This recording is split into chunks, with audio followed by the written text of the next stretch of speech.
Memperhatikan perkembangan terkini terkait dengan kasus mantan Jampitsus Febri Adriansyah misalnya, saya menilai penanganannya sejauh ini sudah salah. Karena dilakukannya pengalihan penanganan penyidikan dari kepolisian ke kejaksaan. Mekanisme semacam ini tidak dikenal dan tidak pernah terjadi. Tidak dikenal dan tidak pernah terjadi sepanjang sejarah penegakan hukum di Indonesia. Dan ini memang tidak boleh terjadi. Karena kapling urusan dan kewenangan setiap institusi penegak hukum itu sudah ditentukan oleh undang-undang, yakni Kitab Undang-Undang Hukum Acara Pidana. Itulah kesalahan pertamanya. Tetapi kesalahan ini masih bisa diluruskan sekarang, mumpung belum terlalu jauh, yaitu dengan menggunakan pasal 10A Undang-Undang nomor 19 tahun 2019 tentang Komisi Pemberantasan Korupsi yang menggariskan bahwa KPK dapat mengambil alih suatu perkara yang ditangani kepolisian dan atau kejaksaan dengan 6 alasan. Dalam konteks ini, saya sebagai pembelajar hukum menganggap relevan jika kita melakukan pengambil alihan ini atau KPK melakukan pengambil alihan perkara ini dengan menggunakan alasan butir C, D, dan E pasal 10A ayat 2. Yaitu pengambil alihan bisa dilakukan menurut butir C jika penanganan tindak pidana korupsi berpotensi ditujukan untuk melindungi pelaku tindak pidana korupsi yang sesungguhnya. Dalam hal ini ada kecurigaan publik. Sekarang ini ada yang mau diselamatkan, ada yang ingin disembunyikan, yang namanya belum muncul padahal seharusnya juga terlibat dalam kasus ini. Alasan butir D, pengambil alihan oleh KPK bisa dilakukan manakala penanganan tindak pidana korupsi itu mengandung unsur tindak pidana korupsi juga. Korupsi batu bara misalnya, atau korupsi asabri misalnya, itu adalah korupsi. Lalu ada korupsi lagi yang dilakukan oleh penegak hukum. Dalam kasus ini, Febri Adriansyah sebagai tersangka. Ini sudah ada korupsi di atas korupsi. Lalu ada butir E, bisa diambil alih oleh KPK jika penanganannya ada hambatan penanganan tindak korupsi karena campur tangan dari pemegang kekuasaan eksekutif, yudikatif, atau legislatif. Ini terasa juga, sehingga alasan untuk pengambil alihan oleh KPK itu sudah cukup. Ada juga sebagai rujukan dari masa lalu, yaitu MOU tanggal 29 Maret tahun 2017 yang ditandatangani oleh Jaksa Agung, Kapolri, dan Ketua KPK tentang kerjasama dalam pemberantasan tindak pidana korupsi. MOU tersebut ditandatangani oleh Kapolri Tito Karnavian, Jaksa Agung HM Prasetyo, dan Ketua KPK Agus Raharjo. Materi yang penting dalam MOU ini antara lain, 1. Koordinasi di antara ketiga lembaga, supervisi, pencegahan, penindakan, pelaporan, serta penanganan terhadap aparat penegak hukum yang melakukan tindak pidana dengan keharusan penanganannya itu mengedepankan tata cara dan peraturan perundang-undangan.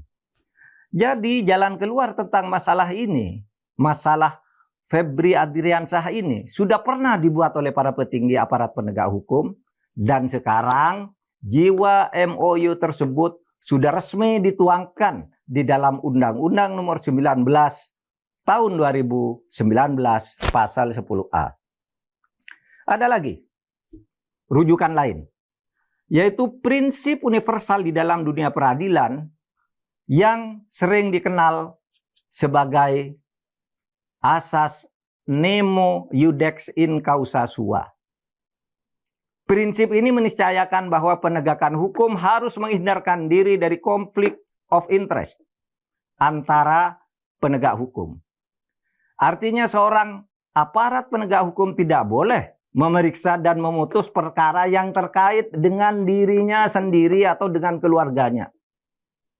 Dalam konteks ini, kalau proses penyelesaian kasus mantan Jampitsus ini ditangani oleh kejaksaan, akan ada konflik of interest.